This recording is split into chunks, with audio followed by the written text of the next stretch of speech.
Like many Pokemon fans, I wanted to know what it would be like if I created my own Pokemon region, so I did just that.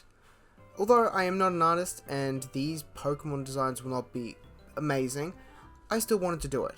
So I created the Ozmuna region, a region based on Australia, where I'm from, as well as a little bit of New Zealand and Tasmania thrown into it.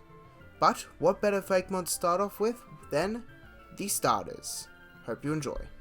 But let's introduce the starters. This is the grass type Shugo, the fire type Snizzle, and the water type Crubble. One other note is all three of these starters share a theme, being shy, nervous, and overall scared in their first stage, while the second stage becomes grumpy, rebellious, almost teenager stage, and finally their stage 3 where they become the guardians and protectors of the region. Starting off with Shugo. Shugo are very shy Pokemon, using their leaf-like capes to blend into trees, hiding. They also use this cape-like to glide around from tree to tree. Wherever a large noise is heard, they will glide as far away as they can get. Shugo is based on a sugar glider. Sugar gliders are small possums with skin flaps that allow them to glide, giving them their name of glider. These animals are found throughout Australia, and are very cute. Being such a cute animal, I thought Sugar Glider would make a perfect animal to be as a starter. Shugo actually gets its name from sugar, shy, and go, as in go away. Snizzle. Snizzle are shy Pokemon living in the deserts of the region. They spend most of their time hiding in holes. Whenever frightened, they dig these holes and hide, sometimes leaving their tails poking out. Snizzle is just based off a generic snake. As at the starter, I didn't want to focus on picking one particular species of snake found in Australia, so I just choose the generic snake that, as we know, Australia has a lot of. However, there is some references to the Aboriginals and the First Nations of Australia, as well as the didgeridoo and the Aboriginal art with their dots and patterns on their tails. Snizzle actually gets its name from snake and sizzle. Crubble. Crubble are small crab Pokemon living in the beach. When scared or stressed, they blow bubbles around their mouths. When threatened, they dig holes and hide. When in a group, you can see a huge amount of these Pokemon running up and down the beach.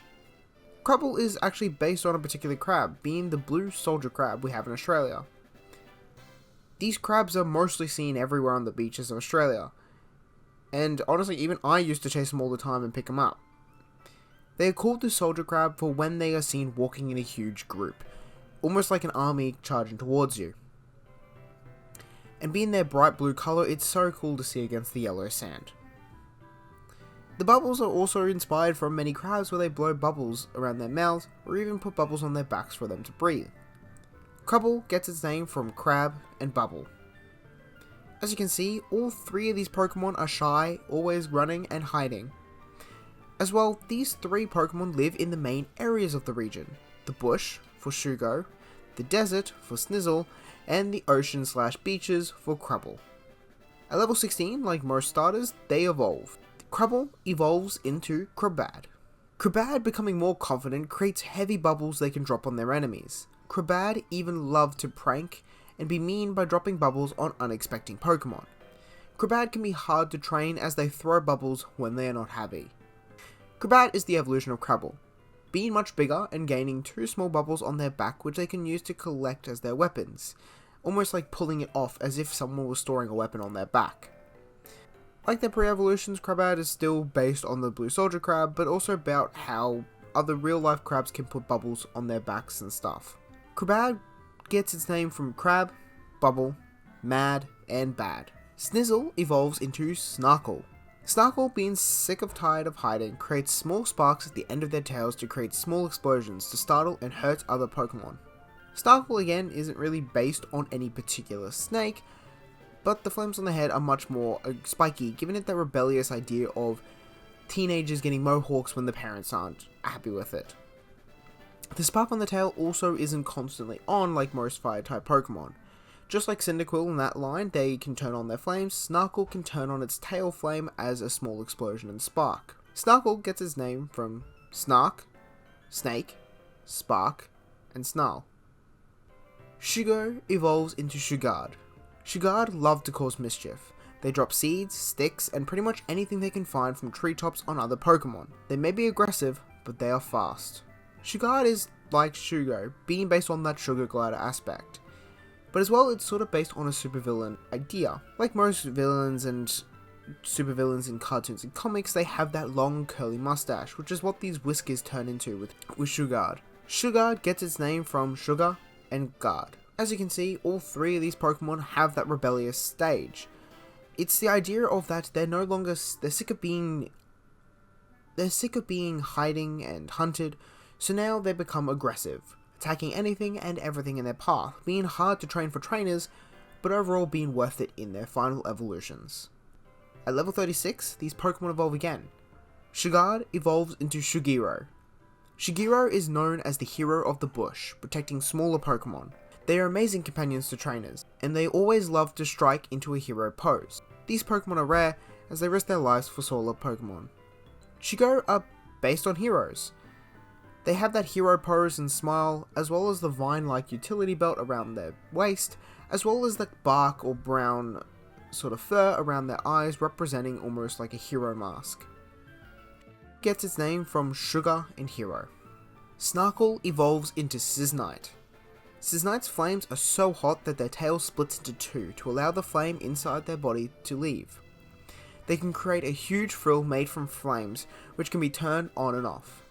Sisnite are very loyal Pokemon and protect smaller Pokemon in the desert, giving them the name Guardian of the Desert.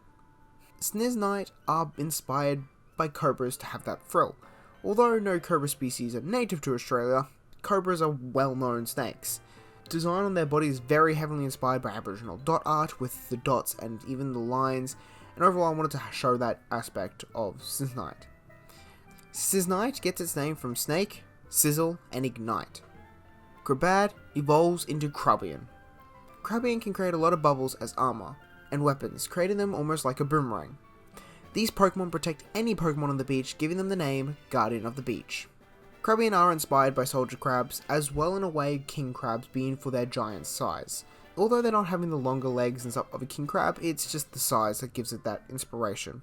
Their bubbles are boomerangs, which is what I thought of designing for when the theory of that all water starters were based on a weapon.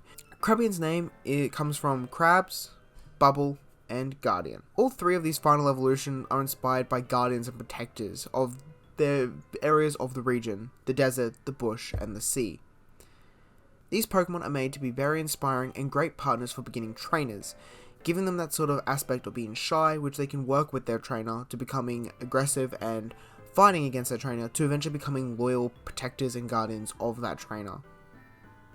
As well, the whole story of them evolving is meant to show the progression of a trainer. Someone starting a new challenge, being shy and nervous on their brand new journey, getting frustrated and strong with power, almost in a rebellious state, and finally evolving into the independent trainer that is both loyal and protective to their Pokemon.